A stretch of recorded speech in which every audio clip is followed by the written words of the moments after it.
Parliament ఎన్నికల్లో BJP majority సీట్లు సాధిస్తుందన్నారు BJP MP Laxman. BJP Congress మధ్య ప్రధాన పోటీ ఉంటుందన్నారు. తెలంగాణలో బీఆర్ఎస్ కు రాజకీయ భవిష్యత్తు లేదన్నారు. ప్రధాని మోదీని ఎదుర్కొనే సత్తా ప్రతిపక్ష పార్టీలలో ఎవరికీ లేదని చెప్పారు. రంగారెడ్డి జిల్లా చెవెళ్ల పార్లమెంటు నియోజకవర్గంలోని హైదర్షా కోట్లో గావ్ చలో గర్ చలో కార్యక్రమంలో పాల్గొన్నారు ఎంపీ లక్ష్మణ్.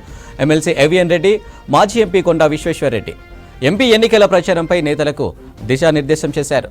ఇవాళ మోదీ గారిని ఎదుర్కొనేటువంటి ఎజెండా విపక్షాలు లేకపోవడము, తెలంగాణలో కూడా ప్రజలు మొన్న మార్పుకు అనుగుణంగా బీఆర్ఎస్ని ఓడించారు. కేసీఆర్ కుటుంబ పాలన, అవినీతి, నియంత్రిత పోకలకు విసిగి మారిపోకుండా దాంట్లో ఇవాళ కాంగ్రెస్ లాభపడ్డది, కానీ కాంగ్రెస్ విజయం సాధించింది.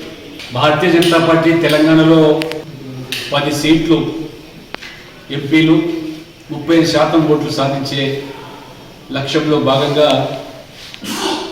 చేవెళ్ళ భారతీయ జనతా పార్టీకి మంచి అవకాశాలు ఇవాళ విజయాన్ని సాధించడంలో చేవెళ్ళ కూడా స్పష్టమవుతూ ఉన్నది.